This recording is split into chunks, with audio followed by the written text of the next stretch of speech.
Good morning to everybody. My name is Samuel, I'm CEO of BONARD. Let me cordially welcome you for this event. Before we proceed further, just a few housekeeping notes. This conference is translated from English to Slovak in real time, so if you need any of these for yourself, just raise your hand at any time, now or in the future, and our colleagues will service you the headphones with the translation. Okay?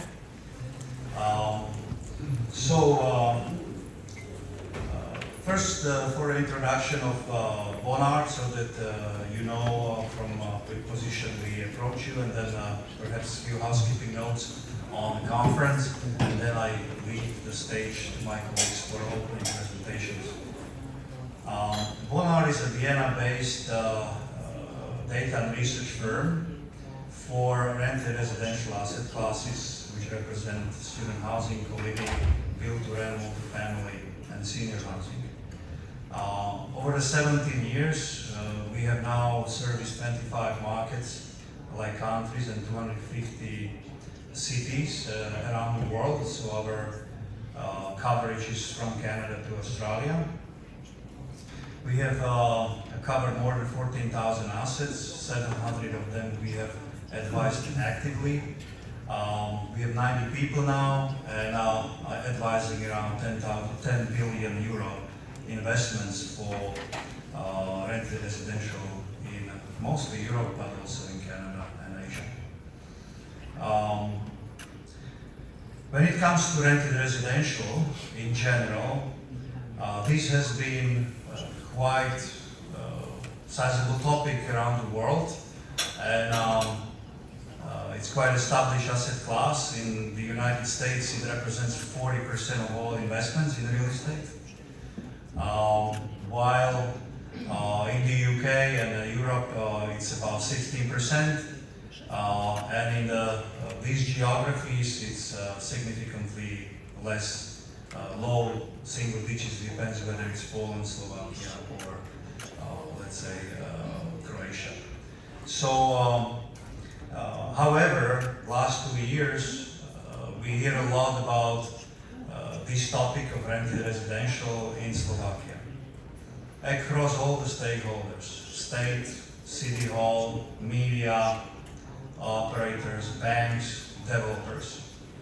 And as you probably noticed, some of the projects or intentions have been announced already. I'm not sure whether the colleagues from Forbes are here already, but I hope this is not a fire alarm. We have seen some of the projects already that the developers are bringing to the market, so this is already here. Not to mention that some of the products have already opened, like student residence and similar. We see articles, we see projects, we see conversations, and also today you will see a primary research to be done recently, 3 months ago, in the streets of Bratislava about rented residential. What do people think and what do people want? So first time you will hear a result of a primary research. We ask the market what it wants. So as overall, as a research firm is to be informative, we thought it might be good to bring this conference to a second issue after last year, and again enable an interactive conversation on this topic. So we will start with presentations. There will be a data presentation from my colleague Philip, followed by a research presentation from Ina on the research that we conducted 3 months ago. And then we will have 2 panel discussions for about 45 to 60 minutes each. The first one on project development, the other on financing and investment. This way I would really like to appreciate that our dear panelists agreed to share their time and experience. And I can perhaps give you a context that cumulatively they represent about 4 billion investments. Either they have done, conducted, sold, or have a pipeline. that cumulatively represents 40,000 pets. So that's kind of an experience that we all can learn from, and I'm glad that they could fly over, come in person, very rare in these times, and share the experience with us. And then we will have networking breaks, one after the first panel and the other at the end after the second session. This serves to be able to network, exchange your views or connections. For that purpose, as we speak now, my colleagues should be sending you a list of all the delegates that sign up for this event, and you should be able to see who is here today and who you would like to connect with. As well, we have about 10 people from BONARD today, so they also represent some data and experience, so you are free to talk to them all over the event. So, before I pass to Philip, a little bit for 2 minutes my personal view on this, as we have had a lot of conversations and some of you are our clients as well. Cumulatively, let's say before September 22, when market was liquid in normal conditions, there is about 10 billion euro investments in rented resi annually in Europe, and additional 10 billion of 10 billion transactions and 10 billion investments. So cumulatively about 20 billion annually we can see being deployed or transacted in this asset class. This is moving eastbound because mature market like UK or Germany cannot reach the IRRs that the investors would like to. So many of the TPGs of the world collected money in their funds and are not able to deploy it with 15-18% IRRs in more mature markets.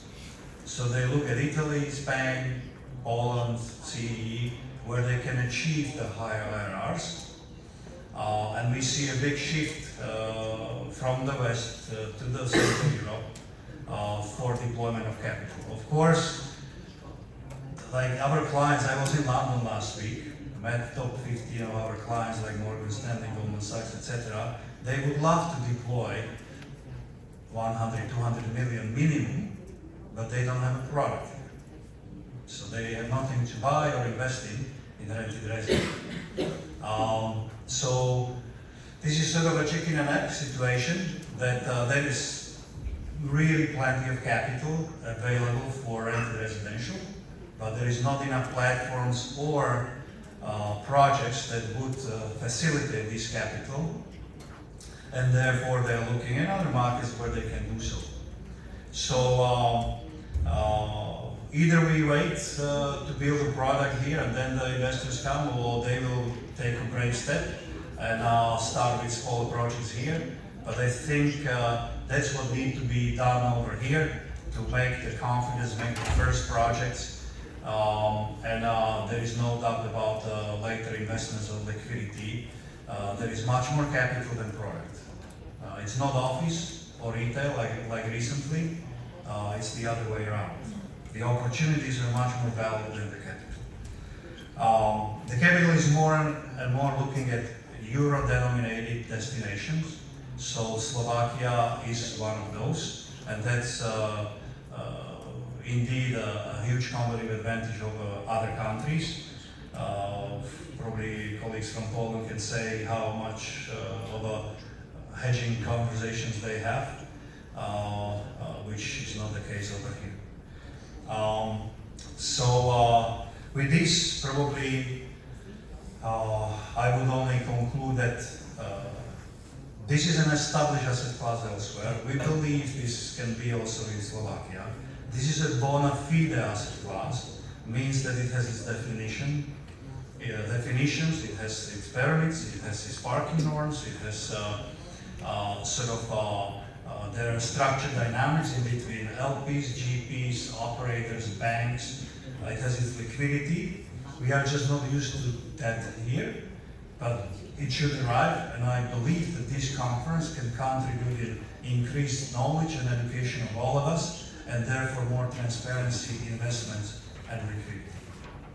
Thank you, and over to you.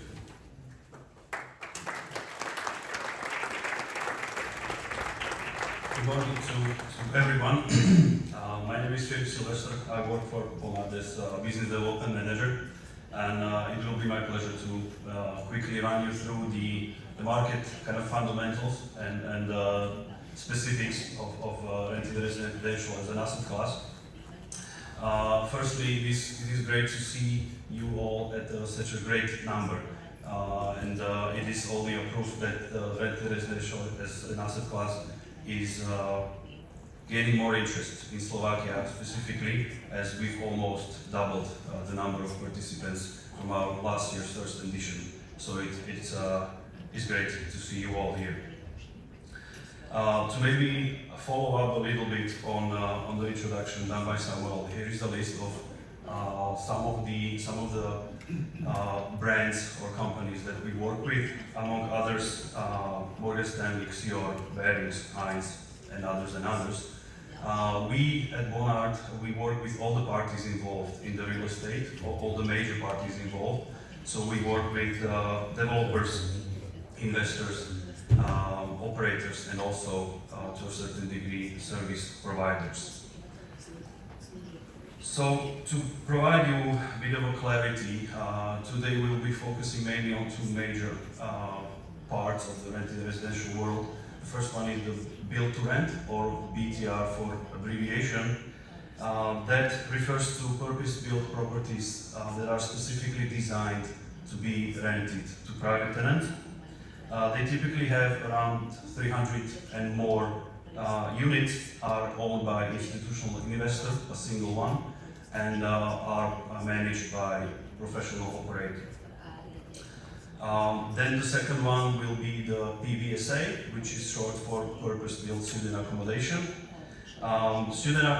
PBSA is a modern student residence that is very similar to hotel. It has small rooms of 18 to 20 square meters.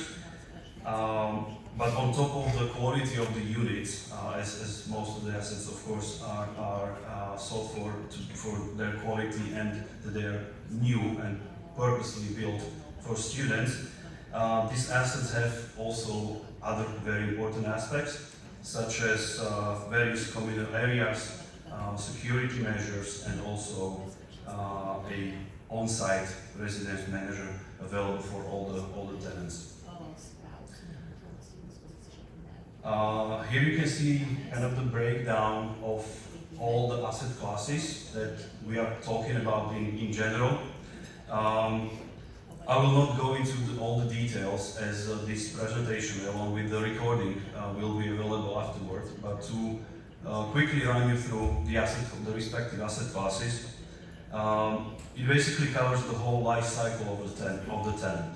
So we start off with student housing, co-living, micro-living, build-to-rent or PRS, single-family, multifamily, and senior housing. As you can see, the target audience is not, of course, the only difference between those asset classes.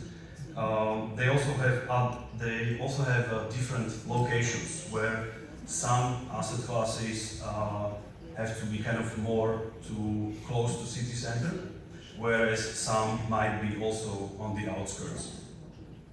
Also, the size of the actual units vary, as well as the specific communal areas and other services offered. So there are basically three main driving forces for the sector. The first one being the shortage of housing stock. The second one is housing affordability constraints. This kind of phenomenon is not, of course, limited to only Slovakia or a single country. It spreads out throughout Europe, US, and also other countries. And there is also a very important topic of demographic trends and changes, where we are observing a more nomadic society where the young generation is more prone to renting, as they are used to renting cars, furniture, scooters, and similar. Just yesterday during our dinner with panelists, we were discussing that, for example, the car companies are now struggling to understand the behavior of young generation and are trying to figure out the product offering kind of, as the young people nowadays mostly value and expect flexibility. So going a little bit deeper into the key demographic indicators, there have been some major changes over the recent years, where the age of first marriage has increased by 5 years, only from the year 2020 until 2022. And also within the same time frame, the age of first childbirth has increased by 3 years. So this basically provides a bigger window of opportunity where those people don't necessarily need such a like too spacious living arrangements.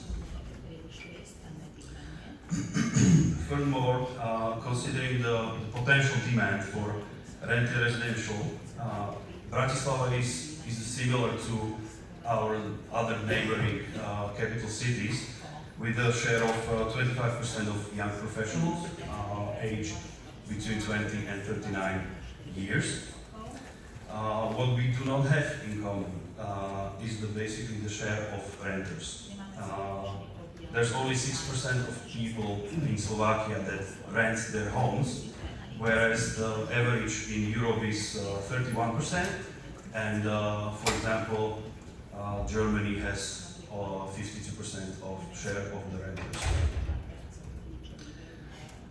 To also maybe clarify some common potential misconceptions, what BTR is and is not.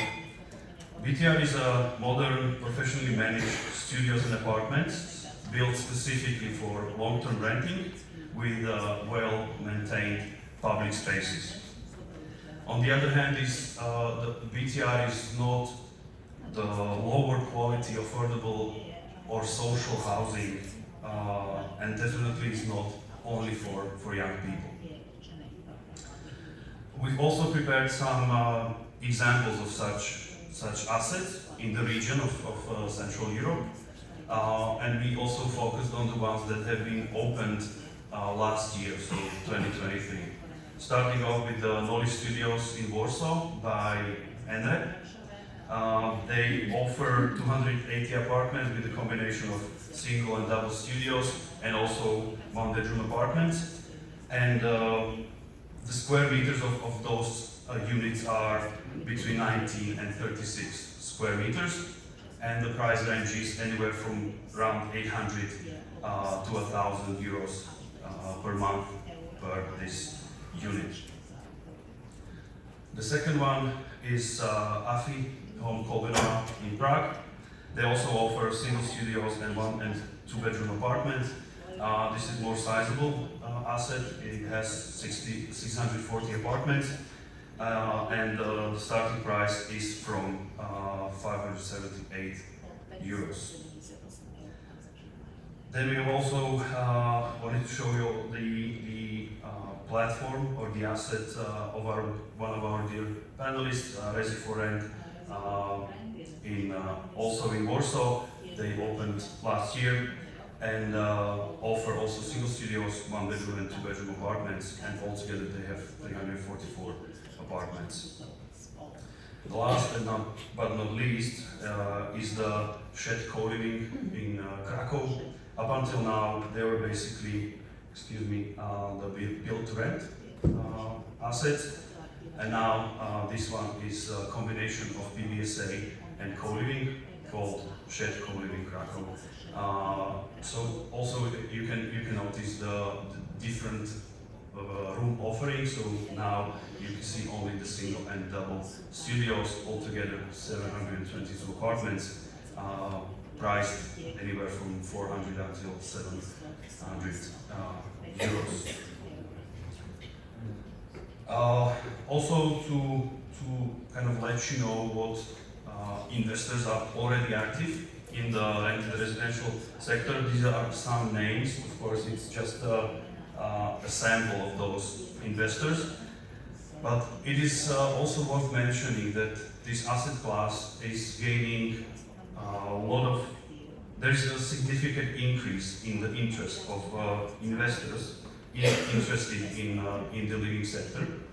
And this basically signals that it has very positive outlook for coming years, as there are more and more companies or brands or people entering the living sector market, although it wasn't their focus several years before. Also, the banks, again, just a small sample of all the banks that are already active and involved in the sector and have a very good understanding of it, and they consider this asset class as any other. And also, that's also good. That's also good that we also have representatives of the local banks here today, as we understand that it might be quite challenging to grasp the whole asset class without any prior experience. But on the other hand, as we've experienced in other countries, this is just a necessary educational process of providing market transparency and basically educating the market, which is also one of our main goals here in the region. To finish off the presentation, here you can see the sector life cycle and it's basically the development. I would dare to say that we in Slovakia are at the very, very beginning, so very early stage. So this first part, the development, is, as you can see, there's room for the aggressive players and innovators who have higher IRR expectations, and then subsequently, as the concept has not yet have a track record in the country, you could usually expect a net initial yield of more than 7%. Then as the market grows with early adopters, the yield compresses to 6% and IRRs that are at level of 15% plus. Therefore, the mature and security market, you can expect a stable yield of 4 to 5% and lower teens IRRs. This is usually a place where the players are looking to park the money in a market with a proven track record and stable assets in higher in value. As Samuel mentioned, we will be more than happy to get in touch with anyone who would like to discuss any specific topic. This basically concludes my part. As you know, as you noticed, I didn't go into too much of a detail or specifics about the Bratislava market, because my colleague will be presenting to you the outcomes of the in-field survey that Samuel already mentioned. So, to conclude, I would like to thank you for your attention, and please help me welcome my colleague, Ina.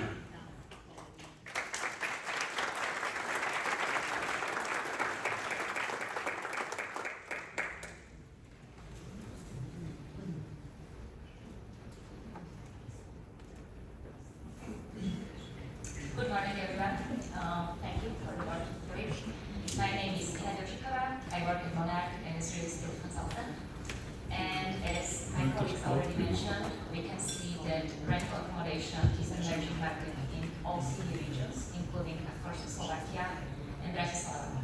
For this reason, we decided to conduct an in-field survey regarding accommodation specifics and accommodation preferences of people living in Bratislava. Before I show you the results of the survey, I would like to touch on several key indicators regarding the Bratislava market. Bratislava is a vibrant and growing market, with the population currently standing at below 500,000. Over 1/5 of these citizens are young professionals, people aged between 25 and 39 years old. Along with these, we also have almost 17,000 permanent foreign nationals. As you can see, both the total population and the foreign population of Bratislava is on the rise, with the total population growing by 1.1% year on year during the past 10 years. We also in Bratislava have numerous business service centers and universities. Of 15 universities in Bratislava, we have 2 which are globally ranked. I would like to say that especially young adults, students, and foreign nationals are demographics that are usually target groups of the rental accommodation, as these demographics are leaving the parental household, entering the workforce, and usually don't already own their own property, so they are focused on renting the accommodation. Looking closely at the student population in Bratislava, the Bratislava currently boasts over 52,000 students, of which 15% are of international origin. From our experience, we know that international student population in Bratislava primarily comes from Spain. As you can see on the map, the purpose-built student accommodation in Bratislava is lacking. We currently only have 4 private purpose-built student accommodations, which is not sufficient for the needs that the students in the city have. Of course, Bratislava also offers non-private student residencies and dormitories. However, these are usually lower quality, and also they don't provide a sufficient number of beds that students need. We can see that along with student population, young professionals, and foreign nationals, Bratislava has significant demand base for rental accommodation. However, the options provided by the market are currently lacking. For this reason, we decided to conduct an infield survey earlier this year during the months of April and May, where we specifically addressed people living in Bratislava, and we inquired about the accommodation specifics and accommodation preferences of these people. We addressed people directly in the streets. We tried to visit the most frequented parts of Bratislava, and we did not specifically target people only living in rented accommodation. We addressed everyone living in Bratislava. However, we aim to have at least 50% of our total sample to be renters. The overall sample that we have gathered near 300 people. Respondent profile of these 300 people was very well balanced. As you can see, it was almost equally split among genders. And regarding the age groups, we managed to target all age groups between 15 and up to senior age. However, of course, we mainly focused on age groups between 19 and 40 years old, as these people are most likely to live in rental accommodation.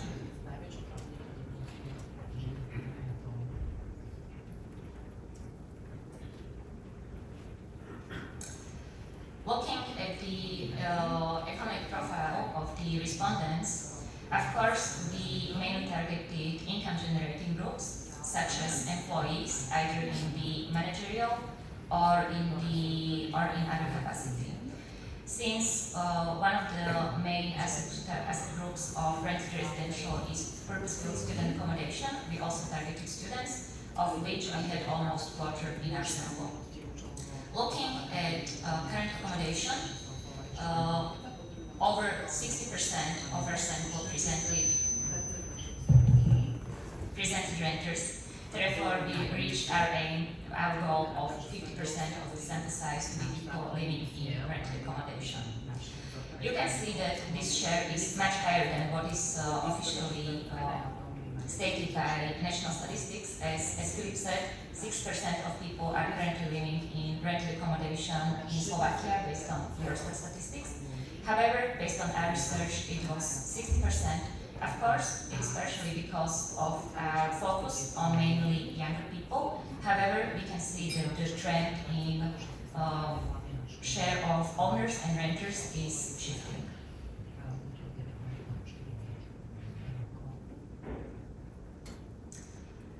Looking at our respondents, we can see that 61% of all people stated that they would like to rent accommodation in Bratislava in the next years. However, this is also due to the fact that some of the respondents already live in the accommodation that they own. When we only look at renters, which neared almost 180 people, we can see that over 90% of people are planning to rent accommodation in Bratislava in the near future, either up to 1 year, 1 to 3 years, or even longer than 5 years. These people are the main target group of rental accommodation in Bratislava, as currently rental accommodation is primarily only provided by individuals.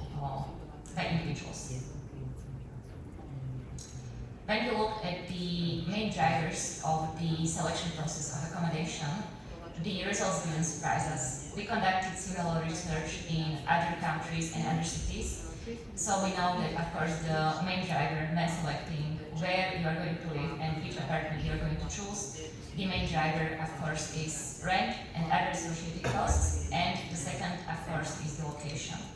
People want their accommodation to be well connected, either to the city center or, even more importantly, to their place of work and school. However, when we asked about the main drivers, we could also see that people are interested in quality of fit-outs and quality of amenities. So the tenants are becoming more interested in not just quantity and cost, but also in quality.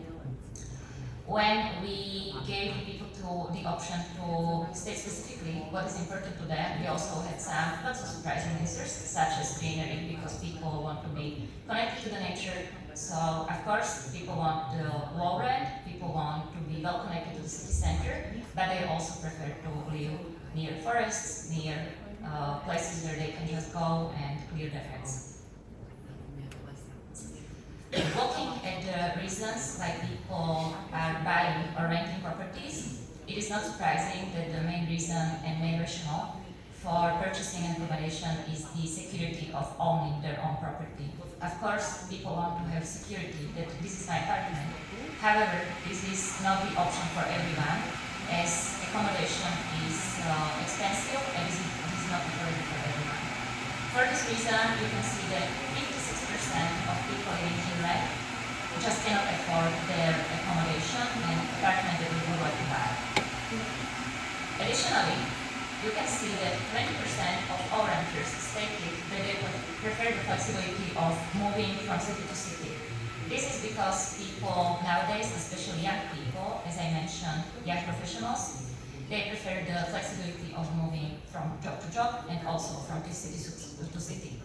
This is especially where rented residential asset classes shine, as they provide especially such luxury of moving from city to city, as you can stay in one asset, for example, for 6, 12 or 24 months, and then you can move on to the next one. As we have mentioned, in Bratislava, the rented residential sector is not well known. Of course, we have developers, we have operators, investors, all interested in this market. However, to the tenant that you can meet on the street, this is a completely new market, and they more often than not do not understand what rented residential building is. This is why in our survey we included the definition of rented residential asset class, and we also showed them several examples, just like Philip showed you now, for example, either built to rent or private purpose-built student accommodation or co-living. We show them the pictures, we show them what it is, we also spark their interest because we show them that, okay, so this is what already exists in the neighboring countries and also in other countries. And then we ask them, okay, if such a building opened in Bratislava, would you be interested in living in it? When we look at the sample of all respondents, so please bear in mind that these are also people that already live in the apartment or house that they own, you can see that 58% of all respondents were interested in such asset, either unconditionally or conditionally under several conditions. 31% of people would like to try this asset just because it would be brand new and it would spark their curiosity. I personally talked to several of our respondents, and they were aware of such assets being in the neighboring countries or in, for example, Spain, Germany, and so on. And immediately they jumped on the possibility that we would open such asset in Bratislava. We also gave them the option to state if rent or commute time would be important to them. You can see that several people answered that yes, I would be willing to live in such building, in such asset, if only rent was in several euros, or if the commute time was up to a certain time. We can see that 15% of respondents stated that they would be willing to pay more than 800 euro per month as a rent for such accommodation. Looking at the commute time, majority of respondents were willing to commute up to 30 minutes from their place of work and school to this asset. One of the key differences between private rental market offered by individuals and rented residential provided by institutional operators is amenities and services. Of course, when you live in an apartment that is provided to you by one landlord, you have no amenities, you don't have any special services. But in rented accommodation provided by institutional operator, you have some amenities and services provided. Of course, the range of amenities differentiates between asset classes. Of course, the highest level is in student dormitories and in built-to-rent residences. The share of common spaces is lower. However, it is one of the defining features of rental accommodation. This is why we ask people if they would be interested in having any of the following amenities and services in their building. Of course, people usually choose what they know, so majority of people told us that they would like to have parking, they would like to have free Wi-Fi, and they would like to have security, because this is what they know and this is what they have come to expect from the building. However, we could see that other options also sparked their interest in rented residential asset class, as many people said that, okay, it would be really interesting to have, for example, a gym or a pool or a laundry room or a cafe in my building, because they understand that even if they lived a little bit farther from the city center, if they had all these amenities in one building, they would be willing to live there. Based on this, we could see that the interest of tenants and people in Bratislava in rented accommodation asset class is increasing. And for this reason, we are happy to study this market in more detail. I would like to thank you all for your attention, and I would like to hand the word over to the first panel, which will be led by Vasile.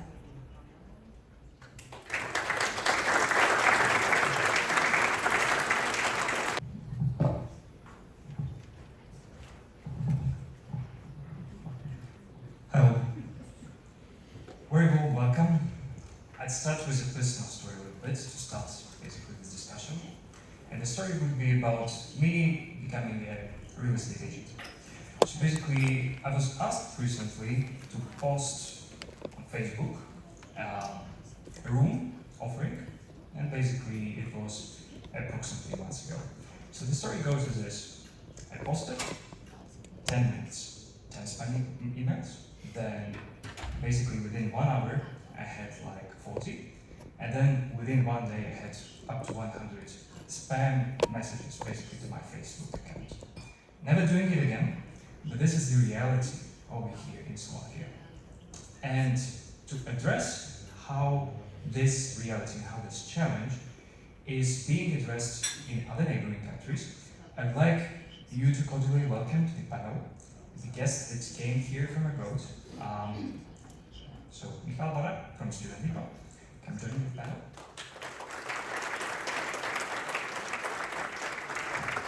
Xavier Boda came here or France from Olais. Next, the local representative, Marek from Penta Real Estate.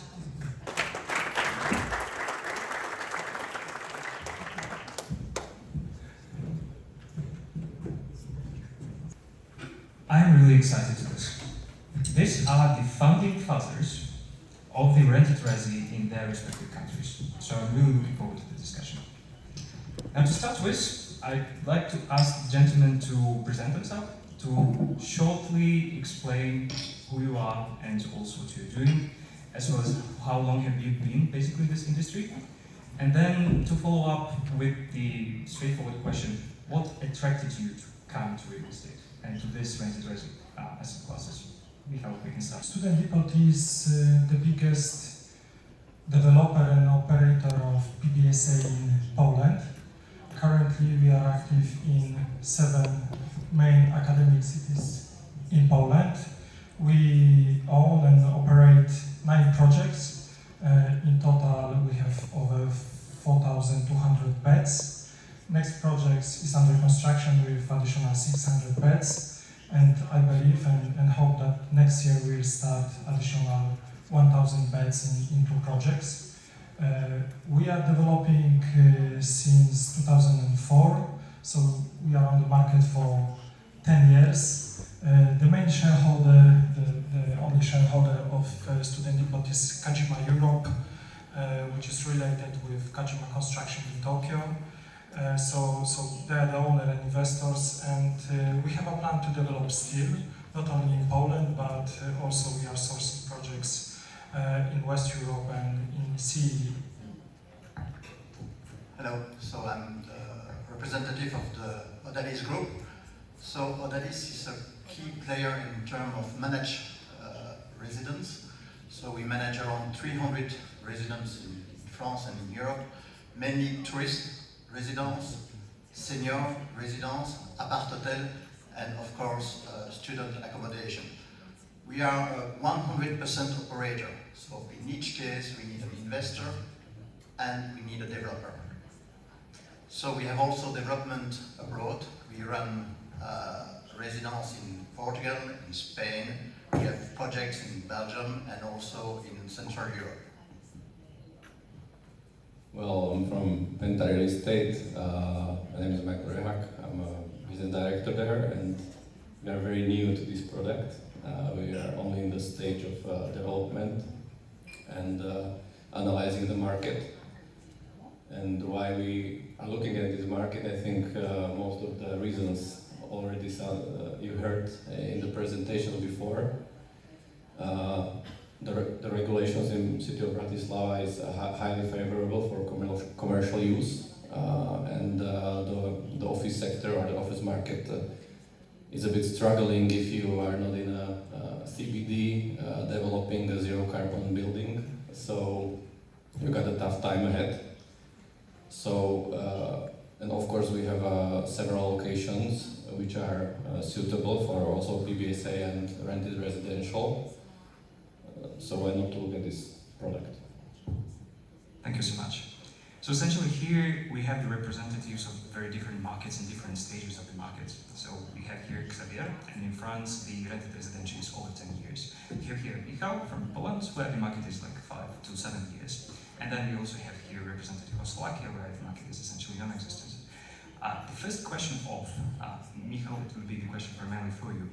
How do you see the differences of the development of the traditional residential projects and rented residential projects? So if you could compare from the project timeline perspective, design perspective, tenant perspective. Okay, so we are in real estate, so the location is crucial. And for student accommodation, I think it's more important than typical residential. So student accommodation must be located close to the universities. Close, it means it's maximum 30 minutes from the main universities by public transportation. It's a metro, it's a tram or buses, and it is necessary. Students, the young people, they don't like to travel. They don't have cars. Of course, they can share their cars, they can use Uber, Bolt, etc. But they would like to be close to the universities. And they would like also be close to the amenities and the city centers and the places they can spend time after education or in the evenings or weekends. So location is crucial. In Poland, of course, the standard of the building. Over the last 10 years, we have prepared our standard of, we call it perfect accommodation. So from our perspective, the perfect student housing should be between 350 and 600 beds. So it's roughly 6,000, 11,000 of GLA. From the financial perspective, we also calculated the size of the room. So we believe the perfect size is 17 square meters. Of course, the room is with private bathroom. It's a single studio. So it's private bathroom, it's bed, it's wardrobe, desk, and small kitchenette. And of course, we are preparing different concepts. Depends on the location, depends on the city, but we prefer to have only single rooms. The twins, we're also developing, but as I said, it depends on the city and location. Warsaw, it's mostly single rooms. Regional markets, we have the 10% of twins. At the end, it's a matter of the pricing. What is important? The common areas. Students expect to have common areas when they can spend the time together. So we have always rooms when they can study, they can spend the time. So gaming room, cinema. We have also always gym. We have some outdoor areas, and we believe it's enough for the students. Of course, the laundry, the parking if it's necessary, it's enough.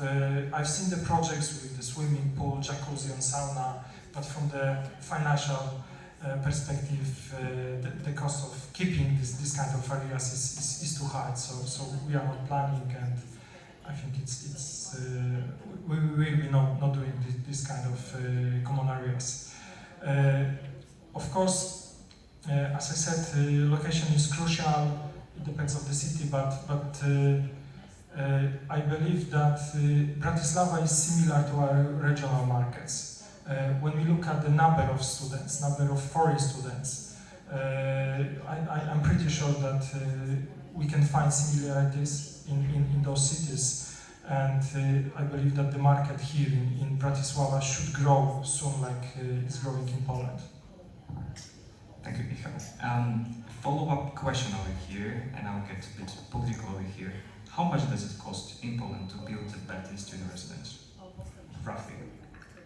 Roughly, all cost in, I think it's between 15,000 euro per square meter. So it's 60,000 euro per bed, roughly. Thank you.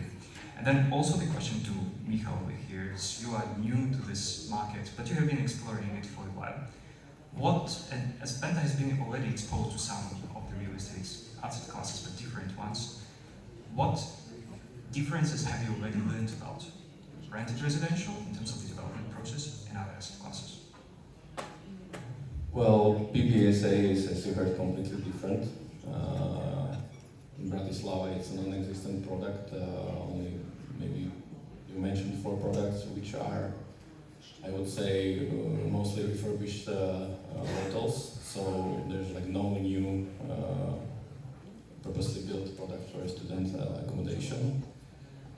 As you heard, there are these amenities which are provided in the rent. So this is completely different from build to sell. And also, if we talk about BTR, in Bratislava, the product we see on the market is rented residential, which was originally built to sell. So it's a completely different product as well. Maybe not in the means of the amenities that you provide, but in the means of the efficiency and the square meters of the flats, of the units. This was maybe the biggest surprise for us, how efficient you have to be and how efficient you have to make the product to attract foreign investors. because just in comparison, a one-bedroom flat in BTR should be up to I don't know 35 square meters, and one of the things we were proud of in Penta Real Estate is that we are doing a very good layouts, and we are not going into micro apartments because we don't think that's a great space to live in if you buy the flat. So our range is maybe from 45 to 55 square meters. So you see the big difference there. So the efficiency of the layouts, I think, it's the main difference in the classic BTR, you know, in the CEE, and which attracts investors, and in the rented residential, which is currently functioning in Bratislava. As you saw, it's only 6%, and mostly it's built to sell apartments which are bought by renters and then rent further. So I think this is the biggest difference. And then speaking of the development and challenges of this development, and we will now go the other way around. So if you could share the challenges that you have in this very, very initial stages of the market, in terms of the conversations with the banks, in terms of the conversations with the city, and all of the struggles that you are currently facing. And then I also asked the gentlemen to share their own challenges they had 5 years ago, and how basically the market has evolved since. Okay, so with PBSA, I would say one of the biggest challenges is that we don't have a specific regulation for this product. And as we talked also yesterday during the dinner, even though the survey showed that 60% of the respondents want to have a space where to park the car, Michal will probably correct me, but as I understood, the real need is around 10% to 15% for the parking. And this is not a regulation we know in Bratislava. Because, and then of course, you have to build efficiently. It has to have high quality to attract the demand. But still, if you have to develop unneeded parking spaces, it's very hard to reach the efficiency and of course the cost efficiency for the product. So this is something that we will have to deal with, and we will have to communicate with the authorities to make a change in this field, I guess. And also for the BTR, I would say that the parking is also an issue, and well, for the regulation, it depends how you design it and in what regulation you design it. So it's going to be also a tough job to go with the permitting in the commercial regulations with this product, I think. So we are going to face it in the future, so we'll see. Thank you so much. Xavier, the question would be also for you, that basically, how have you seen the development back then, 10 years ago? What challenges have you shared? Have you been sharing these challenges? Are these challenges still there? The main challenge is really with city authorities. Sometimes they do consider the PBSA as a nuisance because it's noise and so on. So what we try to do is really to integrate the residents within its neighborhood. So we try to promote social works with our residents. So we do tutoring young children. We do have actions to have elderly people and so on. So it's very important that the residents is integrated in the neighborhood, and because the neighbors, they don't really like student residents. So that's for us the main issue. So that's why when there's a new project, we go with the developer and we explain to the city authorities what we want to do, which is our concept and so on. From my perspective, we can manage acquisition, we can manage the building process of permitting. I think the main challenge, it's not only Poland, but also here in all the post-Soviet countries, is to convince people for renting, not owning the apartments, and also for renting accommodation for students, because our public dormitories are quite old and really ugly. And I remember 20 years ago, and probably they look similar today.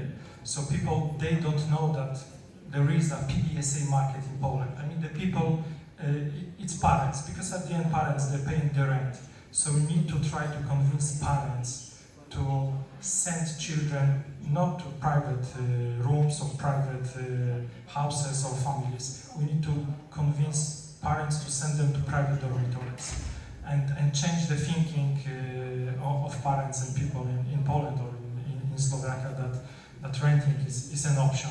The renting in private dormitory is an option in the place where the child, which is sometimes 17 or 18, can find the space which is safe, which is where they can study, meet other people, and feel like in home. You mentioned the increasing or rather complication about the awareness among the tenants. Has it somehow changed during the last 5 years that you see the increasing awareness of the Polish in the private PBSAs?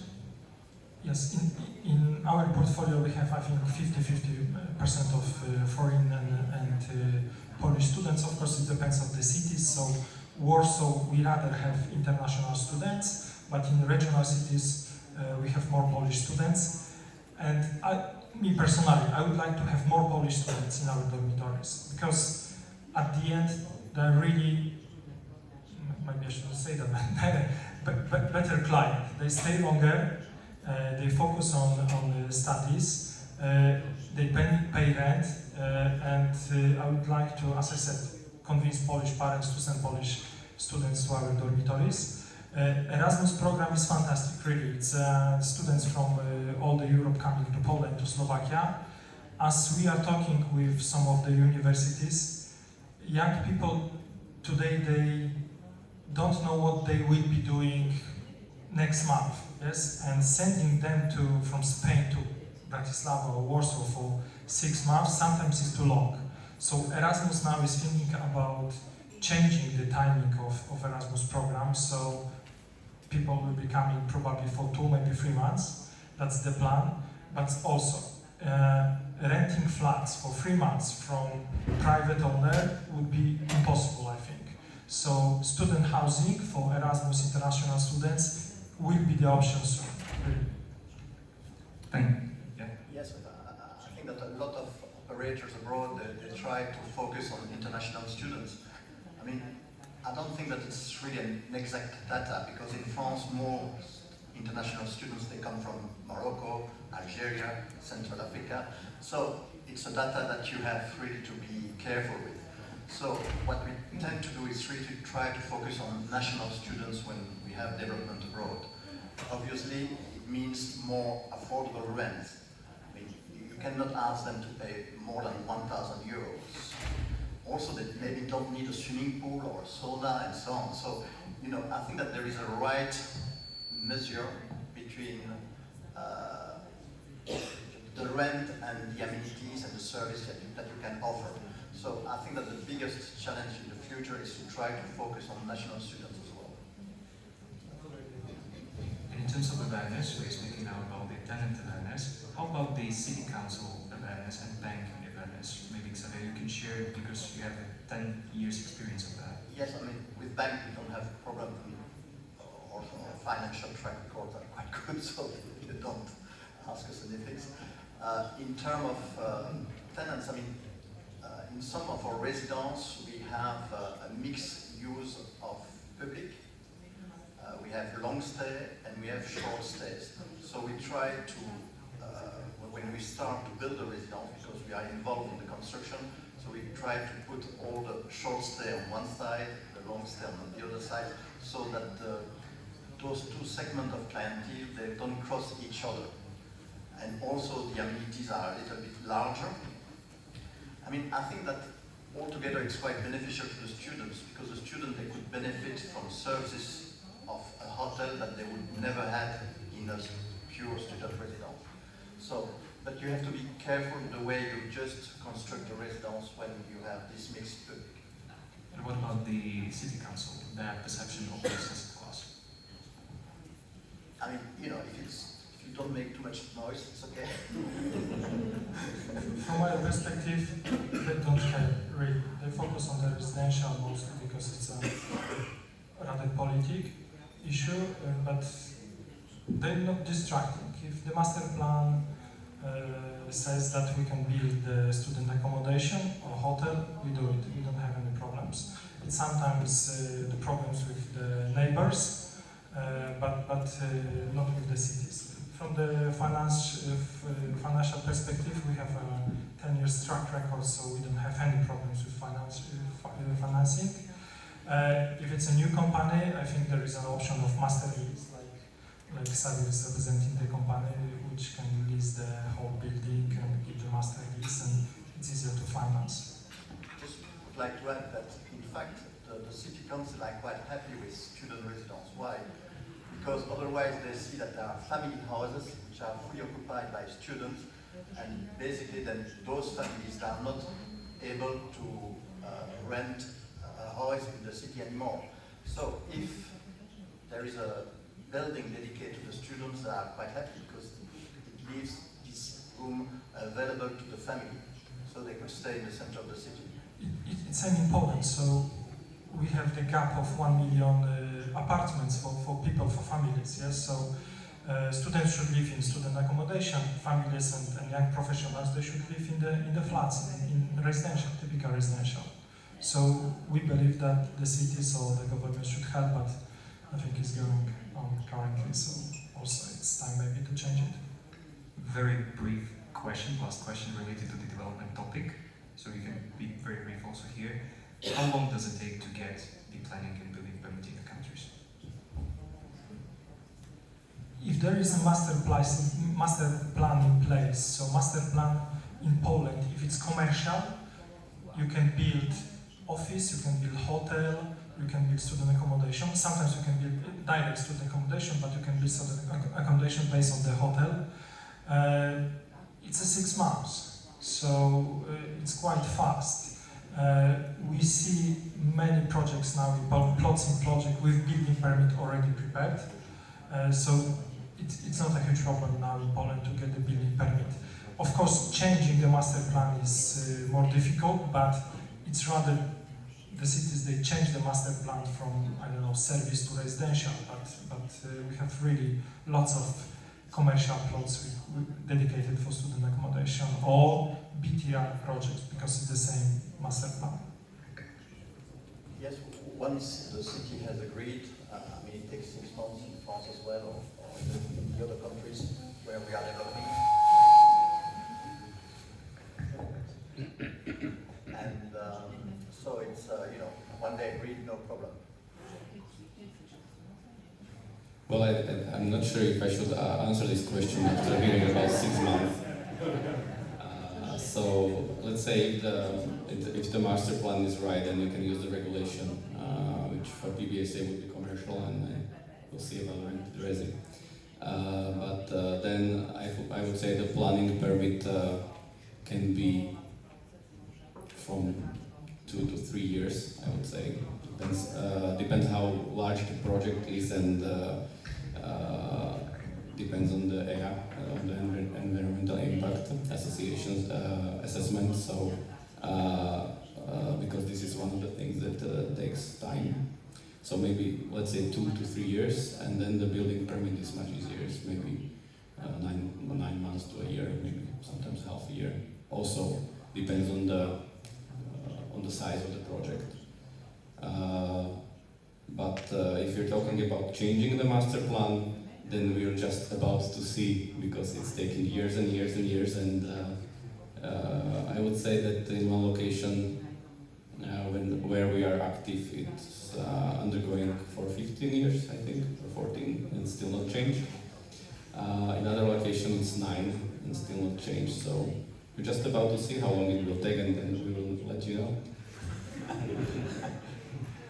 Now, from development perspective to operational perspective, as Xavier and Michael have excessive knowledge of the operational matters as well. So if you could comment shortly also, how do you make sure that the property runs well from the day one of the opening? Because opening is super crucial in PPSA as well as build to rent first day is super important. So how do you make sure that it runs properly? So the key issue is to have the resident deliver on time. And all the constructions are made, which is never the case. So that's really, really important because if students they want to rent an apartment and they see the building still in construction, they will try to find another one because they will not trust that the residence is going to be finalized on time. So that's crucial. But for a student residence, if you are at the right place, I mean, normally you will be full from day one, so that's not a problem. So once again, you need to be ready on 1st of September, which means from the beginning of the university year, otherwise you are dead. Yes, I fully agree. There is only one opening window for the PBSA projects in Poland. It's the 1st October, it's the last day of opening. It would be good, of course, to open over the summer just to prepare the team, prepare the building, check the systems, check the facility manager, and clean everything. It sometimes happens, but usually even 2 days before opening, all the team, including management team, is cleaning the rooms and common areas to welcome students. That's life. When do you start marketing the property? We start marketing.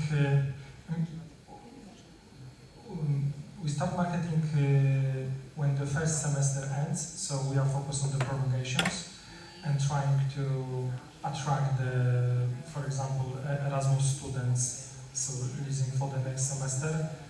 But yes, we need to, I think, 6 months before the opening, the proper marketing of the dormitory. It's the same with us. I mean, we start, if you open in September, we start at Easter. You know, visiting all the university, all the high schools, having our website ready and so on, try to send information to all those universities. So Easter is 6 months before. Xavier, you also are in the position of third-party operator, and many developers can be also wondering, when is the proper time to sign the agreement in between the third-party operator and the owner of the company?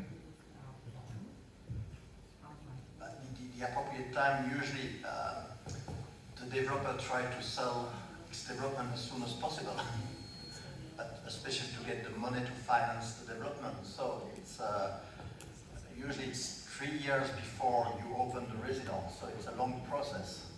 So what happens with us is that usually it's the developer which comes to us and says, look, I have this land, which kind of rent are you able to give us? And then we could build a PBSA.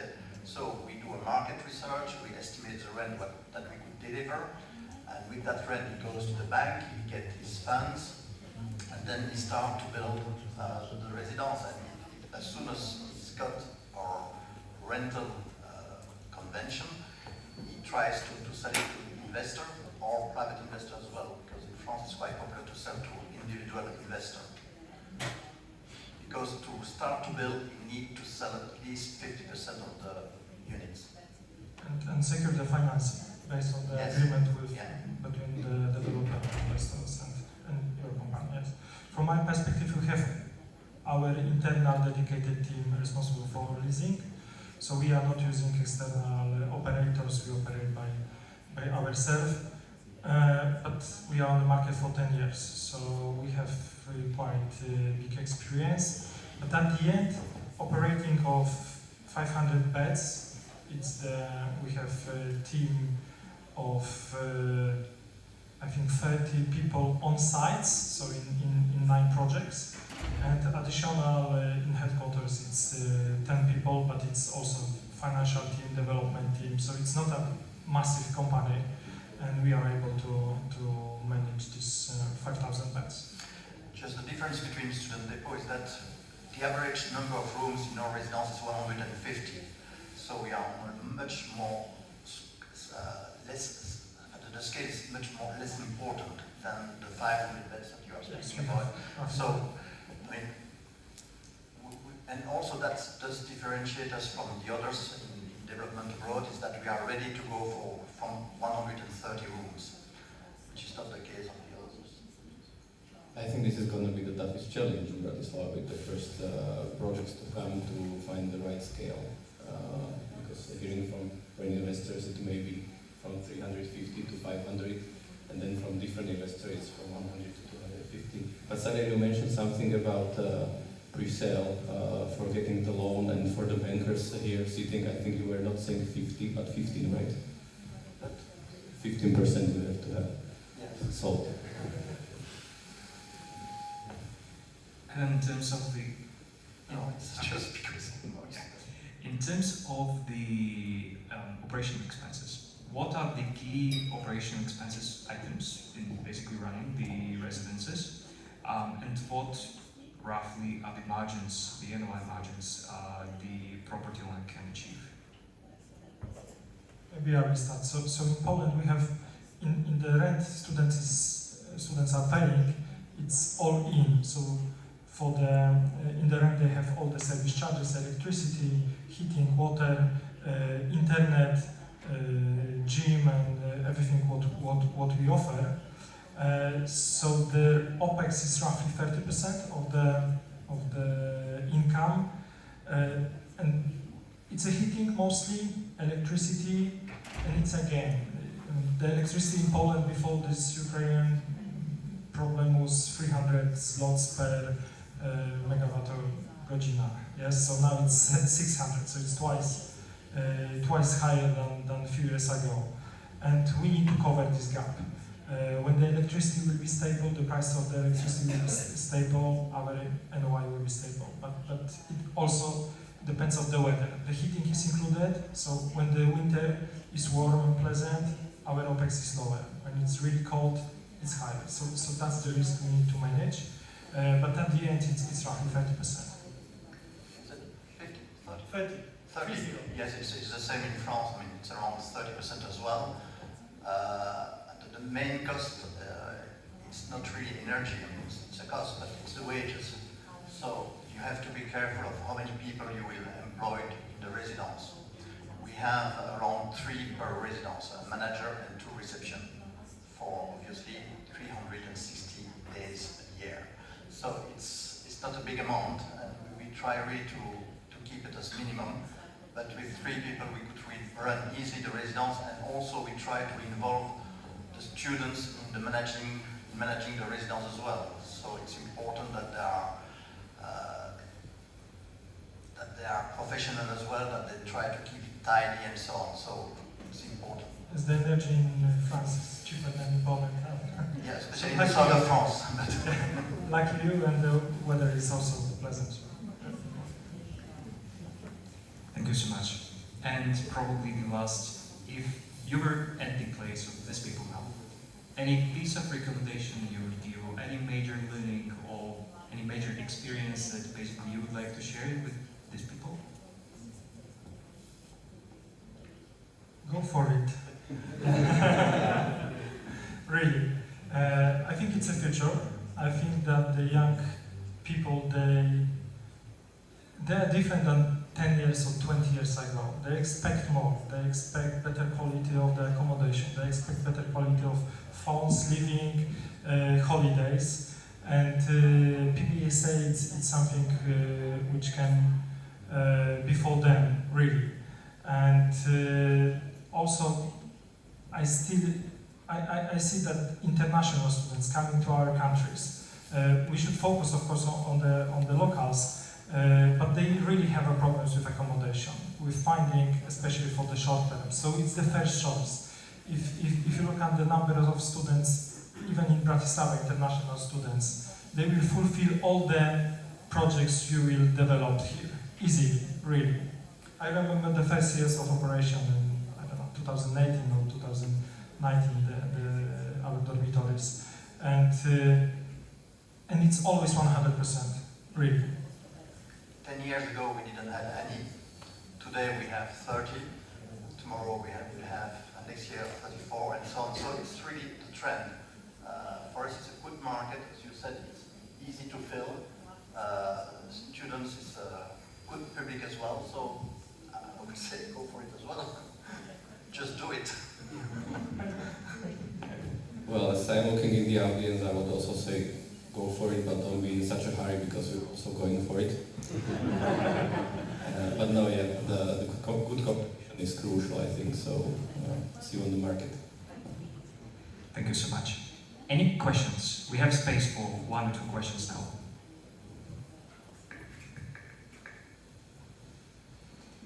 this case, the second panel will be at 11:05. Please be here at 11:04. We start sharply. And many thanks to the panelists. It's been a great pleasure to have you here.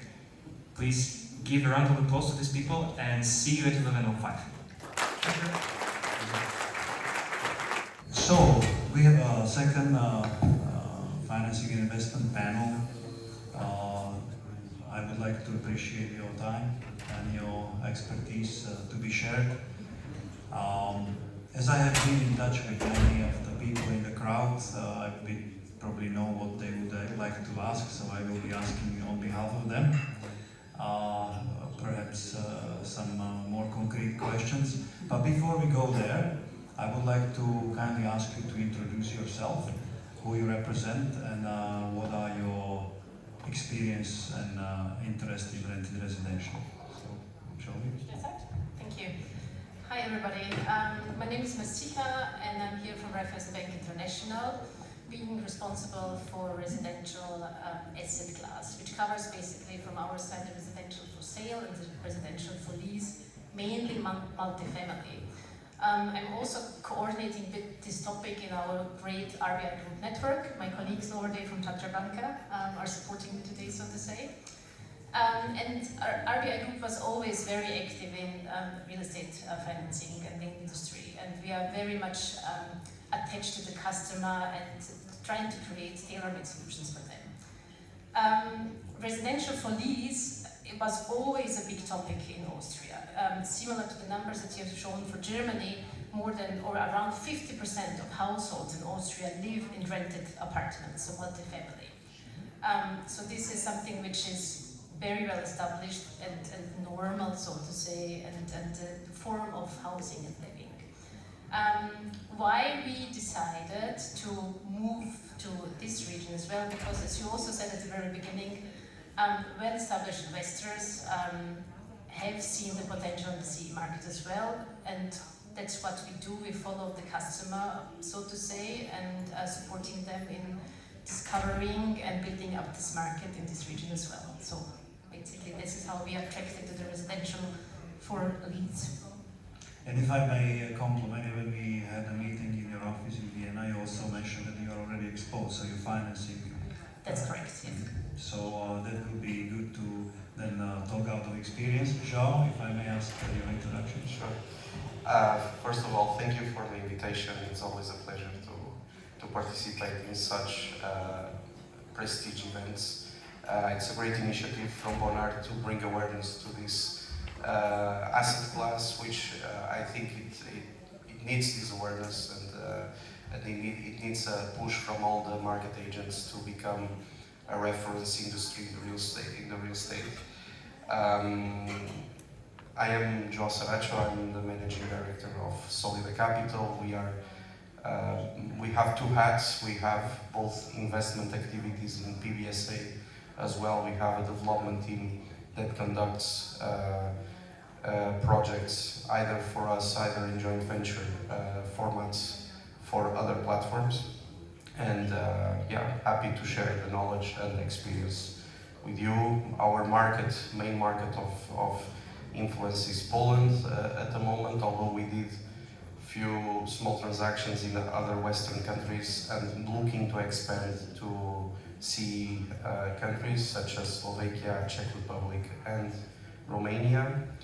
And I hope I have the opportunity to share more. Well, João is a little bit humble, so I will compliment it. Not only he made a deal with the biggest student housing operator, Xior, in Warsaw, which is a state-of-the-art project, but also has more than 5 years experience developing assets, bringing assets to life for others or their own investors.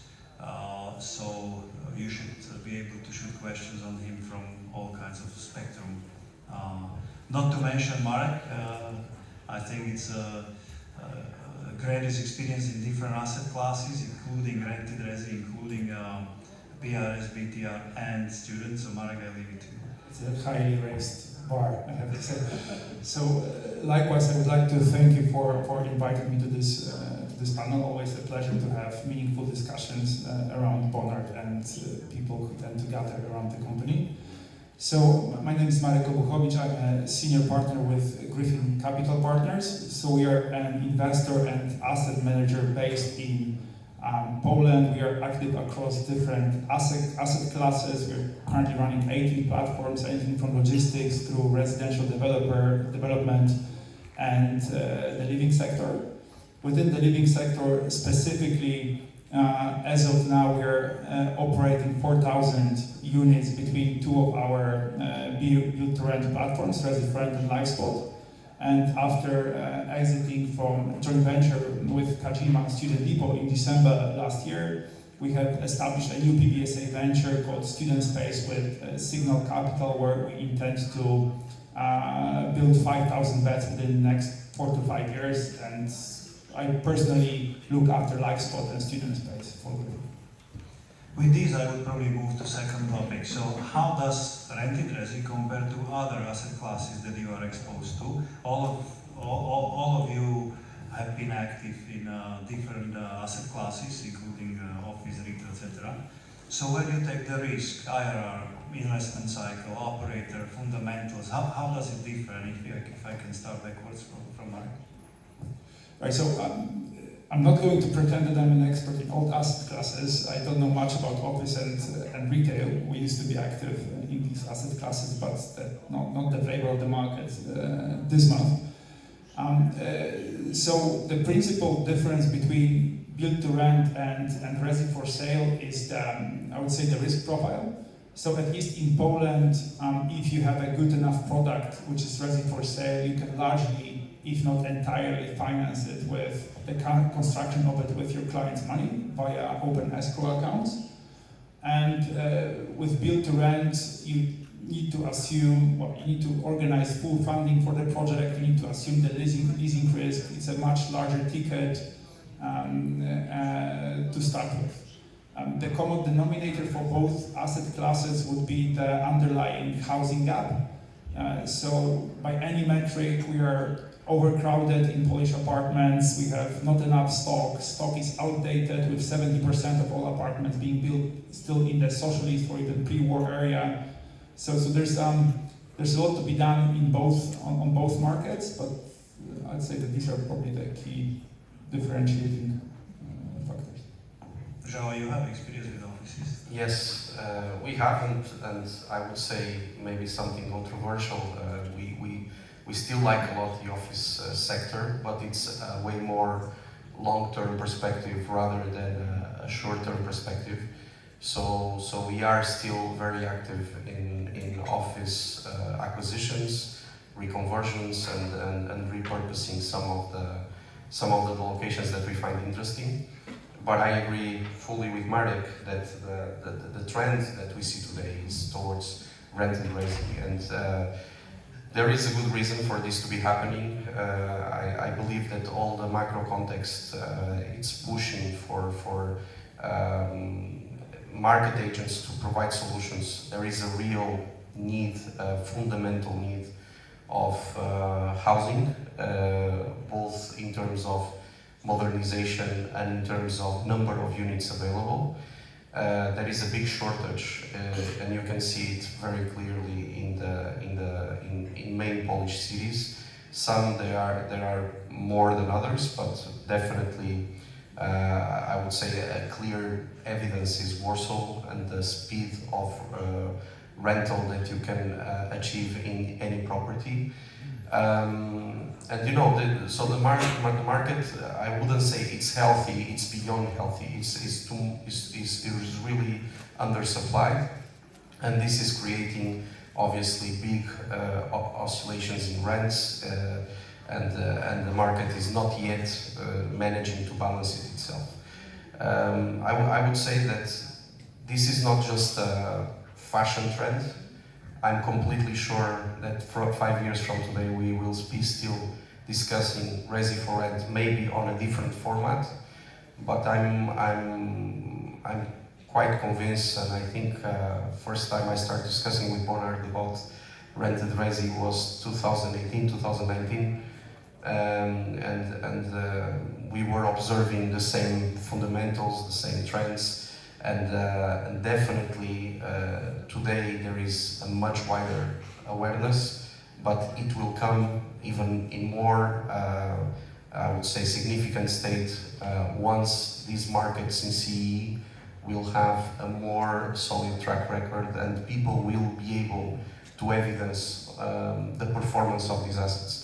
In Poland this is happening. I think Resi4Rent has great data to show about this. Student Depot has been a great evidence as well of the good occupancies, healthy occupancies, how to manage the properties. And I'm completely sure Slovakia will see the same in the short future. Actually, I'm not going to repeat what my two colleagues have said. Actually, we see it also from the perspective that affordability due to the past or the actual interest environment of owning an apartment has dramatically dropped, right? So we see that the need for renting is increasing, and also from the perspective that inflation had some impact, obviously, on the cost of development for the residential for sale. That the supply is not there, which was there 2 years ago. We see a tremendous drop in construction permits across Europe, which is boosting again the current supply of the existing stock and the rents.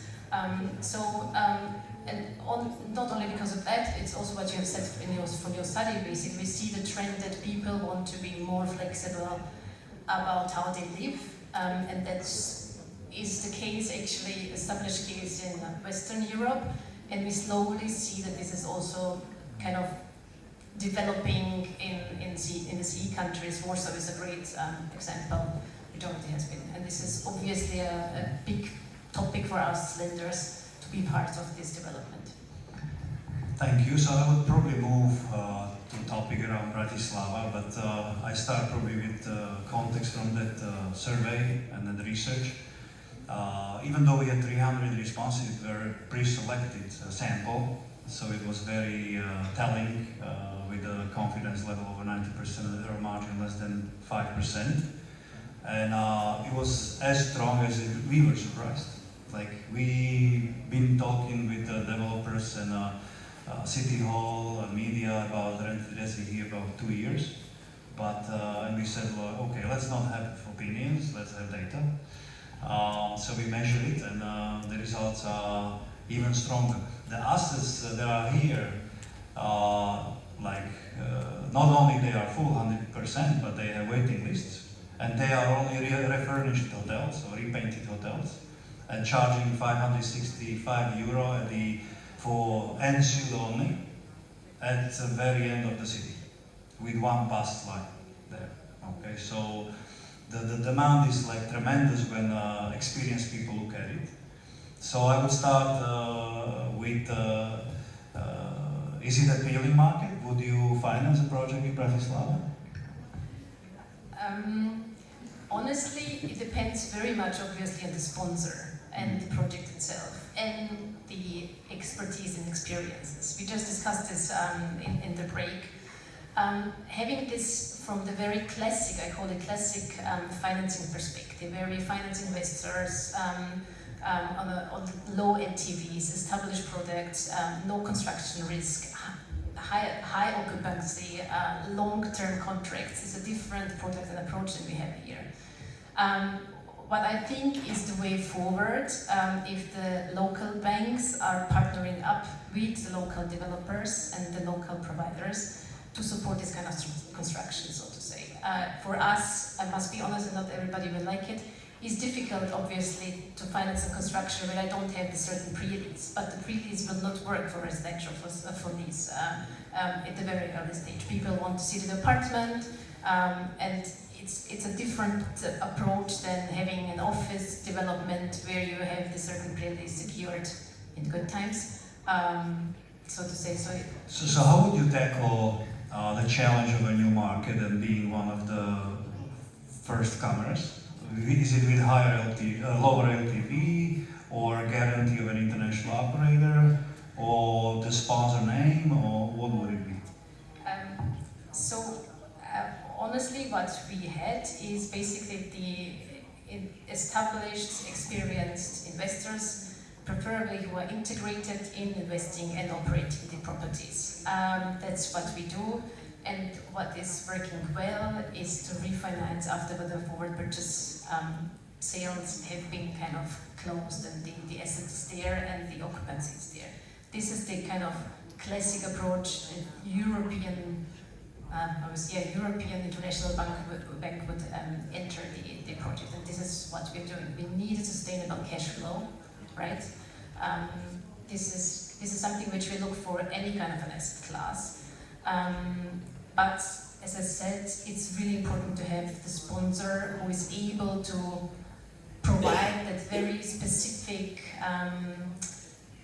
product details about this asset class, because it's a very specific local product, I would say. It's different in financing in Austria or in Vienna, residential for lease, than financing a residential for lease in Warsaw. There are different parameters. Is it furnished? Is it not furnished? How the rent is structured? What kind of contracts do they have? What is the lease term? This is all very market specific, and it's difficult that banks are taking risk from this. So we would need a sponsor who is really capable and experienced in doing so. So I'll probably jump to your initial experience probably 10 years ago. This sounds familiar, no? It does, yes. I remember that the beginnings were not exactly easy. Our very first living project was refurbishment of a 50-year-old hotel in Poznań, which we had decided to convert into student housing. And at that time, I remember the discussions with the credit committees. There was no knowledge on the behalf of the bank. There were valuers, didn't know how to assign value to this. Eventually we got there with slightly lower leverage to start with. Also largely due to our, at the time, sponsors' experience. We were teamed up with Oaktree Capital from London, who used to operate PBSA assets in France and UK at the time, so that brought some credibility.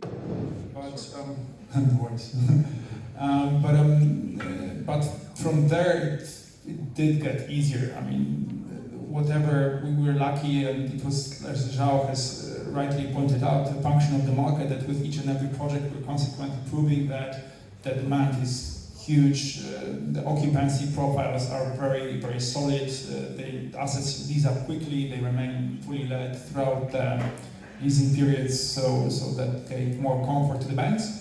So when we were starting Resi for Rent platform back in 2019, it was already much easier, and these days it's normal to get 4 or 5 term sheets for any financing tranche that we go out with. So I think the Polish market has done the job. It's definitely, I would say, the most matured at the moment in the CE region, yes. If I may add, I don't want to sound provocative, but I would expect to hear this, as Marek said, a few years ago. But nowadays, I would say that there is enough amount of evidence how these properties are organized from operation perspective. If we talk about more specifically PBSA, what's the season of the students is easy to see from the fundamentals. So I think that the traditional approach, as you call it, from the bank perspective, shouldn't really apply, in my opinion, and this has been a long discussion in Poland. And I think that there was good efforts made from investors and developers and asset managers and willingness from the banks to arrive to a middle term. And today, I would say that this is the most desired property for banks to finance, because they know that although there are no pre-lease, although there is no guaranteed cash flow from a certain perspective, the market is there, and the rents levels are proving that this is a very consistent environment. So I think that in this particular case, and now referring to Bratislava, the cases of similar sized cities, and you have in Poland a case of Krakow, you have a case of Wrocław, Poznań, Gdańsk, you can really apply with one very big advantage, In Slovakia, you have euros, so there is no currency risk, which is not easily found elsewhere, because Czech Republic has the same issue, Romania has the same issue, Hungary has the same issue. So I think Slovakia, from a theoretical point of view, in my opinion, for me it's a mystery why there is such an early stage development and it's not yet more advanced. In my opinion, Slovakia should be, from the other countries, the second rank in developing this asset class. And I hope that from my perspective and our company perspective, we can help with that. So would you invest in Bratislava? Definitely, we don't hide that ambition. We are looking at opportunities here. We really think that the market is extremely undersupplied. Most of the developers are more looking to PRS, BTR, I would say, schemes, which is understandable. It's a more universal asset class. I just think that PBSA, it's a nicer niche. From our investment perspective, rent prices per square meter are higher. Also, construction costs, I would say, they are a bit more optimized. So the whole Excel model is much more efficient, in my opinion, on a PBSA strategy. But again, there is needed of, I would say, 3 fundamental components: committed investor, good local knowledge, and reliable bank, so that we can face the challenges of the because, you know, if we put too much burden as well on the sponsor, and no matter the sponsor, if we put too much burden on the sponsor with additional guarantees or you know, cash flow guarantees, etc., we're gonna have an immediate problem. Is that this sponsor that has a plan to develop, I don't know, 5,000, 6,000 rooms, they will understand that they will need a much stronger balance sheet and much stronger equity position in order to reach even half of that. So it doesn't work from that perspective. I step in a bit to answer your question and then make a bridge to the next. Why Slovakia is not as far as probably Poland? I think there are 2 reasons. First is permitting. You can do things much faster in Poland or Germany or Austria than you can do here in Czech Republic. The licensing and permitting is very long, and the sponsor doesn't want to take the planning risk, often not even the permit risk. So they only step in to have the IRR speed enough 2.5, 3 years before completion. Which means the developer needs to be brave enough to prepare the project up until to the stage and finance the project, buy the plot, license the plots up until the stage that is 2.5, 3 years before opening. Which means that as a GP or a developer cannot start the project without equity exposure. And then when you marry it with the early market and how brave or not the local developers are, then it doesn't go that fast. The flip side of the same coin is that a big sponsor, like Marcia mentioned, ideally vertically integrated, will only come for scale.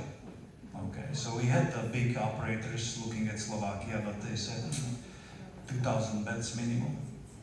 Okay, so on one side you have developers who are not so keen on investing their own money into new projects and finance it up until it's licensed, and then big sponsors that want 2,000 and more. So it's this mismatch, and who will make the brave step through the doors first? Either big investors to start with smaller projects, sort of believing in scale, basically Czech and Slovakia together, or the developers will really take the leap step to finance it up until the sponsor can come. But it's a chicken and egg bit. Just before we move to the next topic, I just want to conclude here one thing. It's true that Poland works much better from licensing speed. Although people tend to mismatch what means the planning stage in Poland and what is then the building permit. Marek knows very well, sometimes it's a long process to prepare a plot when you have, for example, lax development issues or something like that. And I was talking with our friend from Penta that was saying that actually after the planning it is quite speedy to get a building permit in Slovakia. I'm not an expert, but I see similarities. We also have evidence in Poland of projects that took a long time to get licensed. I think that ultimately it's about the commitment of the development. People need to be decided, cannot be hesitation. If you like to do it, I think the City Hall also needs to see the social value of such projects, because for example in Warsaw we clearly saw a very big willingness from City Hall to make a push for these kind of projects, because they don't want to get the students out of the city center. They want to bring back the life of the student life to the inner part of the cities. And as you mentioned, it's the last bus stop in the end of the city. So this is exactly the opposite that we are seeing now in Warsaw and other cities in Poland as more developments come into the inner cities. So I would say that, and then again, sorry to say, but committed banks, and this is why the secret in Poland it's going in this moment to discuss a 60% LTV on such a project is a non-topic. Every bank is providing such condition, and this is why people are looking more and more to this kind of solution, and obviously the returns for investors are attractive. You're stealing the win from myself. So I wanted to go deeper and talk about financing now with a light intro. So we are now most likely at the beginning of a new trajectory with interest rates going down.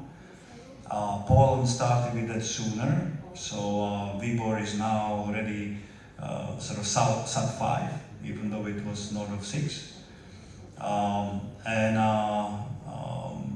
So probably with what happened last week with Fed, that was a pretty clear signal for everybody that ECB and other banks will be only decreasing the interest rates as of now. So financing will become more and more affordable for investing on institutional level.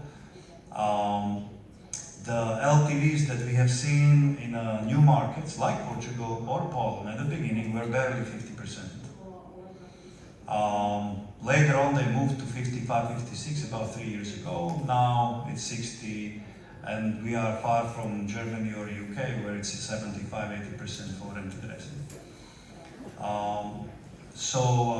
And usually the structure of financing that we are experiencing is a 20 to 30 years maturity loan with initial amortization of initial 10% for first 7 years. So basically the investor can exit before the majority of maturity comes due. So with this structure, maybe, is this something that you would be considering in CE and then Euro country, Slovakia, like? Maybe to bridge that bit to your input, so to say. I think for us being an international bank, it's very difficult to take the local, the development risk, so to say, this kind of pre-development funding and financing without knowing how it's going to work. We would not step into a project which is a smaller one of the developer and kind of try to finance this until the investor is there. But we do that kind of financing. We would step in once the investor is there. And the LTVs you are mentioning are currently in the market. I think this was always an asset class with, also in Germany and Austria, with lower LTVs. But I think, and although the interests are going in the right directions, we will not see tremendous increase of the LTVs in the Western Europe, but also in the CE region. What we really like is to have an investor who is even interested to be in the investment longer than the 5 years. So we really like those investors who have these asset classes, their strategic investments, so to say, and where we obviously potentially finance for longer periods as well, or they would not like to exit after their certain investment years are done, so to say, and heading to the new one. So keeping the portfolio and increasing the portfolio, so to say. This is what we prefer to do.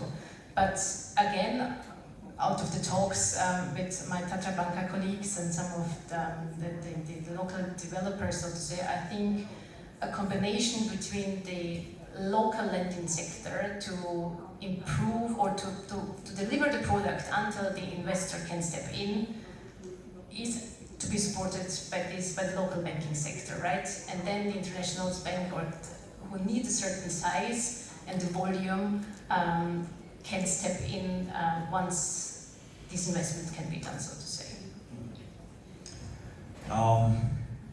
I know that in Poland it's like hedging is coming to as part of a play, but the speed of decreasing WIBOR is helping tremendously. And I know that some of the projects in Poland are also able to collect rents in euro, and some banks like Santander is willing to finance in euro without hedging if certain proportion of rents are collected in euro. So long story short, as the hedging is less and less of an issue, interest rates go down, LTVs go up. In let's say 5 years from the initial projects now to being a second stage of the maturity of the market, that's sort of where you see how the market, in 5 years it matured that much that financing is more convenient now. I would say yes. Definitely there has been a big educational process on the side of the banks. But this was, I would say, rather fast than so the banks adapted quite fast to this reality. Even though the story is not so rosy and pink, because there were bad examples as well in Poland of properties that did not perform so well. So it was very interesting process to discuss with the banks what is the right product, what is the right combination of factors. I think that some banks, international ones, are willing to take more risk to be the leaders in this asset class. But obviously these are, I would say, strategic decisions taken at the headquarters level. And as you mentioned, Santander is one of the leading, I would say, banks that is trying to find quite interesting structures to be able to adjust to the market situation. But there are very ambitious local banks as well, now offering very interesting conditions, which again combines euro and Polish rents as a part of the income, and there is some covenants to be respected during the investment period. What is more interesting is that the most common solution, as Poland is mostly a greenfield, let's say, territory, is that the most typical structure will be a development loan converted into an investment loan after the occupancy permit, and then there will be a maturity period of circa 5 years, and so the total actually loan that is being usually discussed, it's actually between 7 to 8 years. just to tackle. Okay, it's back. Just to tackle this issue of the years of how much we would like the investor to be engaged. And the investor usually is willing to commit with the developer from very early stage, but conditional to building permit. So that's That's it. Mark, if you want to comment on financing, be our guest, but I have next question. Okay. I think Jean has largely explored the subject to its fullest. Okay. Now let's go on investment structures from financing. So I start with the statistics that I was checking about 2 days ago. I saw top 20 countries by origin of capital, and Poland was the last out of the top 20. So it belongs to top 20 investment markets, but in the world, in real estate, but has the lowest proportion of domestic capital. Pretty much the same situation here. The domestic capital is not able to finance such big projects that we are talking about here. Each of them is about north of 30 million. What are sort of the preferred structures? JVs, fund structures. You said you have 18 platforms, right? So if you can share as much as you feel comfortable on this topic on structures. Sure. So I think it boils down to a specific asset managers and investors' preferences. Our business model, as Griffin, has always been that we firstly identify an opportunity, then we look for a majority investor, we co-invest alongside such an investor and remain as active asset manager responsible for hiring management, overseeing the investment, all the strategic options around this. So with this structure, it is customary to set up new comprehensive structures for each and every platform. So we would normally have hold costs, we would have prop costs that would hold the assets. It also makes it much easier for the financing banks to step in. You can combine different properties to match the appetite of the banks. So from institutional perspective, that's been our business model. There are different business models, people collecting funds and investing through this route. Both have their pluses and minuses. In terms of this low penetration of Polish capital, in the context of Polish investment market, there's been for a few years a discussion around real estate investment trusts, which is now experiencing a revival under current government. So we are strong believers and keep our fingers crossed that this legislation will eventually go through. And if it does, we think it will be something that will truly democratize the investment process. People with much lower investment tickets will be able to enter the market, get exposure to residential, logistics, all types of yielding asset classes. So that's where we put our bets these days. Thank you. And Marcia, for you, what would be the ideal structure to finance you in Bratislava? You mean where to put our debt to, so to say. As we are always cash flow based, we rely on the assets and the SPVs basically. So we normally, although we are financing portfolios of multifamilies, assets, we would like to be on the SPV level, on project company level, where it's, so to say, where it's obviously a secure lending possible, mortgage lending, so to say. Yeah. This answers your question. I moved to operation of, let's say, ESG influence on operation. I know it's a little bit premature topic. We are talking about picking up the asset class here and now I'm jumping to ESG. But it's actually quite relevant because thinking backwards from exit, 5 years from now all the assets will have to be ESG friendly because all the pension funds have this on the agenda. So when you invest and build or finance the projects, how important is that and how much you factor it to CapEx and what kind of licensing you contemplating? Is it like silver or gold or BREEAM or WELL or like where are you there? Maybe Marek, if you can start, you have the most assets. Sure, so that's been a topic for quite some time now. We are targeting to get our buildings certified with BREEAM, at least very good. trying to go for excellent if possible. Plus, especially in ventures related to PBSA, we try to introduce energy saving measures, not only for the certification or to be able to showcase it in a presentation, but for OPEX savings as well. So the rate of return for PV installations is normally higher than the development yield. Right? So it's value accretive, it makes all the sense in the world to do it.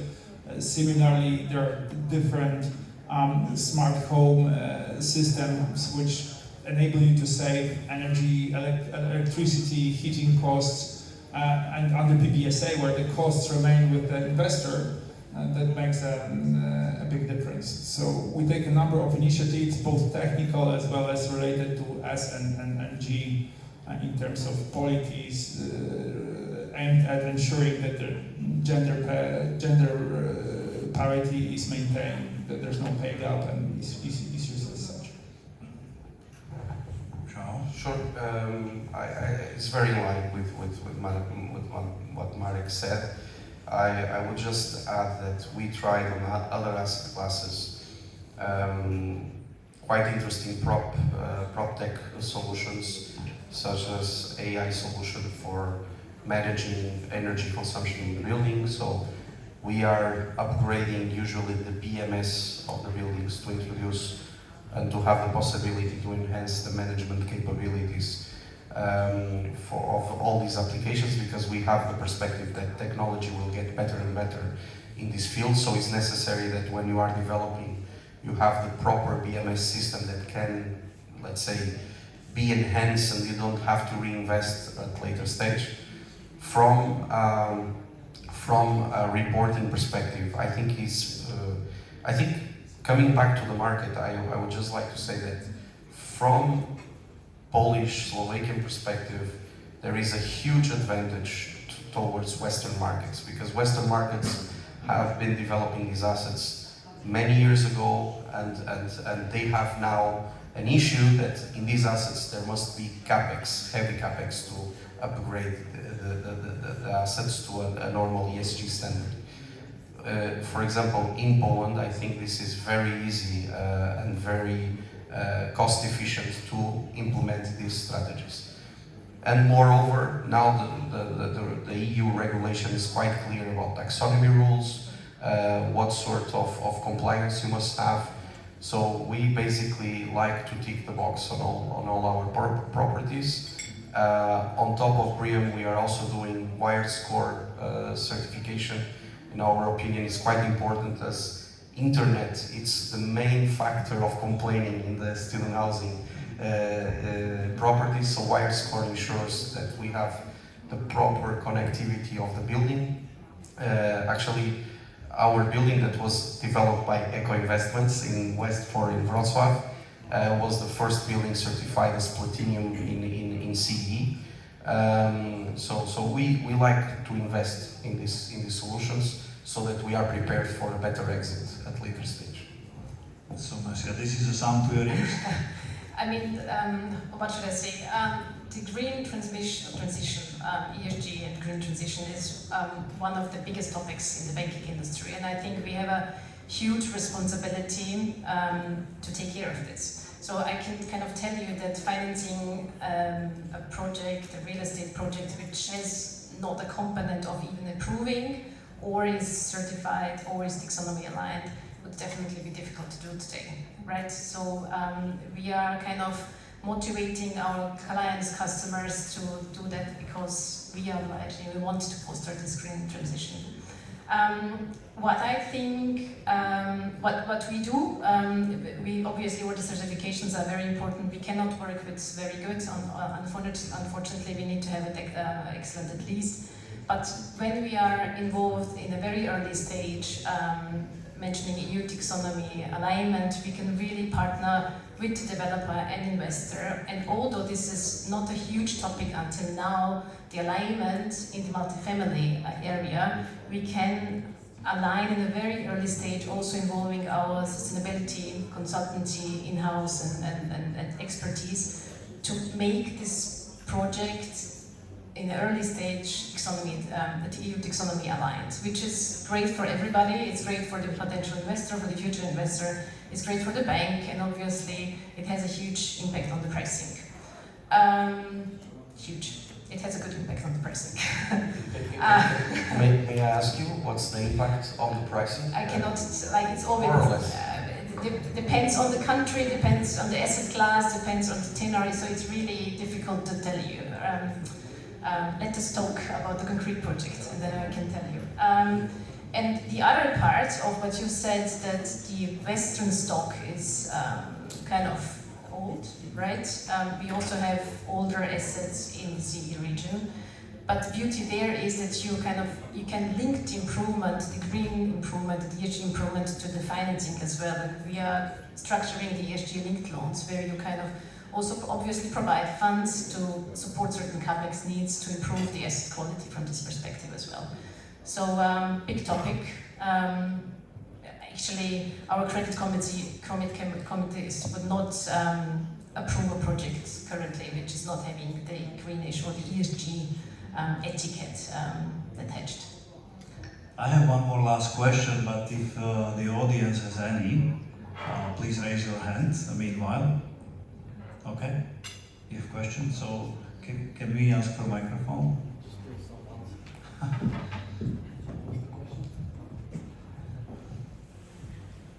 It's the question for Marcia. Imagine the situation, because you were talking about the financing and the track record, and there is no track record in Slovakia, in Bratislava. But imagine the situation that, for example, Penta, they are developing the project, they are also investor, but they start the cooperation with Student Depot, which is active in Poland. Our project is 500 kilometers from Bratislava, one of the biggest one. And they say, okay guys, could you be responsible for operation in Bratislava? It's not a master lease, so it's not long agreement, it's random operation. Would you consider this kind of project in Bratislava operator and student depot operation? As I said before, I'm from the multifamily perspective, but obviously yes, this is for us something where we have this connects to the operator, experience operator of the asset. Is it like service apartment, student housing, hospitality actually in general, right? We consider it a bit like in this spot, we would definitely consider that, right? Having somebody, a developer who is very known and experienced, and the cooperation with the experienced operator is definitely something that we would have a look on, yes. So my last question, I introduce it a bit. So all of you are somehow interested in Bratislava. So I know that you are contemplating about CE financing. I know definitely that João wants to invest in Bratislava, and Marek, he should tell himself. But so what would be a project or a circumstances in Bratislava for you to really finance or invest? What would be that striking green light? What would need to be here? What's an ideal project or opportunity to do that? I can shoot. I would say probably due to building permit limitations, we would mostly look at a retrofit project, prime location, because I think the market needs to start from there. On a size between 400 to 500 beds, and that could be of easy license to reconvert, and have Raiffeisen on board on 60% LTV. And I would say this would be doable between a 50 to 60,000 euro per key budget. If that would be of a value proposition, I think this would be a very compelling story to give the green light and invest. Marek? Yeah, just thinking about this question, I think, honestly speaking, I think for us this could potentially make sense once there's someone who has already amassed 2 or 3 projects, not necessarily started the construction process, but has some view on the permitting, which seems visible, preferably has some track record, and as a part of a wider regional play, which could be the next step. One sunny day we're already looking at some adjacent market to the Polish one. Potentially adding such portfolio to the mix could be of interest. I don't think that as of today we would have capacity or know-how to enter or convince our investors to enter and invest in any single project as such. I think I can connect a bit to your stage of the consideration of Bratislava. I think the very good thing about Raiffeisen Group in general is that we have in our local very established banks, and I would say I would first talk to Tatra Banka to discuss the potential project as well. For us, like being the international unit of the group, we need certain size. As I said before, we need a developer, we need a sponsor who is experienced and where we see the potential for expansion. The smaller projects and maybe these test projects with experienced developers in the local markets and testing, the raising for leads, I would see with our local banks. So interested, yes, but probably at this later stage. So with this, I would like to encourage the audience later on, not only thanks the panelists with applause, but also if you have such a striking project, appreciate their participation here by talking about those projects with them. You see the investment interest or financing interest is there, it just needs a proper project or scale to bring to the market. So thank you, all of you. Truly appreciate you made an effort to fly or drive over here, and hope this was also a good experience for you. Thank you.